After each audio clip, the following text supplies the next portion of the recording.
Hi, everybody. This is Mike Gertis from the Greater Philadelphia Center for Spiritual Living, bringing you a love note. You'll notice one thing that's different from the usual love notes I give is this is the daylight. And usually I wait towards the end of the evening before I do this. But I'm doing it early specifically because I want to remind you that this evening, that is December 21st, Monday night. This is winter solstice, gang.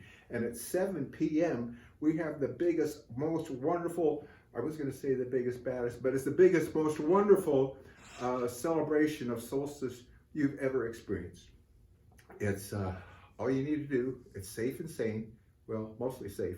You go to www.cslphilly.org, www.cslphilly.org, and it'll show you how to get to our winter solstice celebration link. And it starts at 7 p.m. You don't want to be late. They've got some fabulous presenters. I happen to be one of them. But besides me, there's Dr. Ken Gordon. He's the former spiritual leader of Centers for Spiritual Living. There are representatives from all the faith traditions you could think of. Well, not all of them, but most of them you can think of, including Hinduism, Buddhism,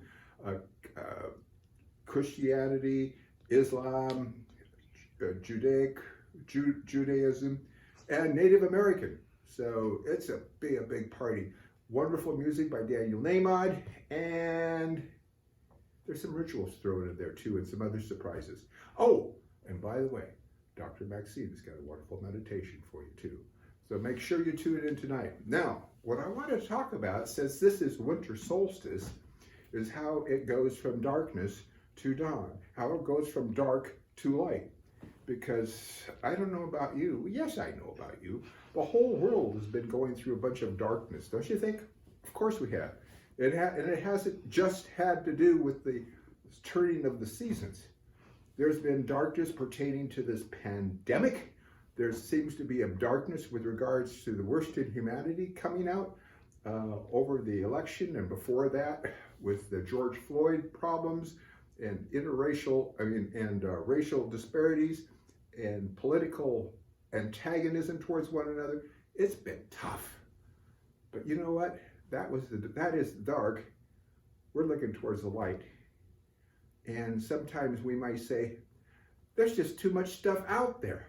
How can we keep our mind focused on the good when our minds are when we see all this stuff out there that tells us things are not good? How do we do that? Well, Dr. Holmes in The Science of Mind has an answer. And this is on page 282, the very last paragraph, where he says, stay with the one, that's God, and never deviate from it. Never leave it for a moment. Nothing else can equal this attitude. To desert the truth in the hour of need is to prove that we do not know the truth. And he capitalizes that part. That means pay attention. I'll repeat. To desert the truth in the hour of need is to prove that we do not know the truth. When things look the worst, that is the supreme moment to demonstrate to ourselves that there are no obstructions to the operation of truth. When things look the worst is the best time to work, the most satisfying time. The person who can throw him or herself with complete abandon into that limitless sea of receptivity, having cut loose from all apparent moorings, those are secondary causes, is the one who will always receive the greatest reward. So if you're treating for health, don't pay attention to what people say. Know your health. Do the things that you know, that intuitively you know, the Spirit tells you to do to realize that greater health. If you're treating for abundance, do those things that Spirit tells you to do. Know you're abundant, know you're prosperous, and then do those things that Spirit intuits in you to realize that abundance. And then with regards to the basis of all of this, we need to know love. We need to know a greater love. Now, it's said that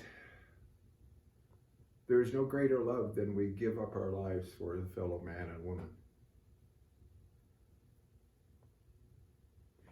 You know, there's no greater joy if we find ourselves, instead of living for ourselves, living for a greater idea, living for a greater vision, living for something that brings light to the world. Can you grab that? Let's look towards the light. Let's look towards the type of life that we want to see expressing the world. I want to see peace. I want to see harmony. I want to see a government that works. I want to see people accepting one another, not just tolerating one another, but that'll be a stepping stone. I would like to see people accepting one another.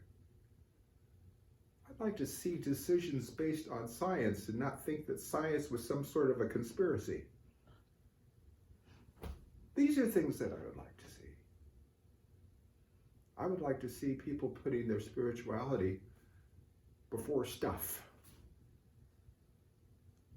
I would like to see people putting people before stuff. I would like to see people putting themselves to a place where they're unified with God and with all people. There's a friend of mine, dear friend of mine, who passed away a few years ago by the name of Reverend Dr. Jane Claypool. She wrote a couple books you might check out sometime. I'm sure you could probably get them from Google or something. One thing she said reminded me, I think it's appropriate for today. She said, Mike, remember, morning always wins. Morning always wins. We've been going through a lot of darkness, but folks, morning always wins. Let's look upon this opportunity to see a new vision, to see a new dawn, to see a new morning, to see a new world. A heaven on earth, right here and right now. Looking forward to seeing you tonight, or you seeing us tonight on the solstice celebration. So until then, bye-bye.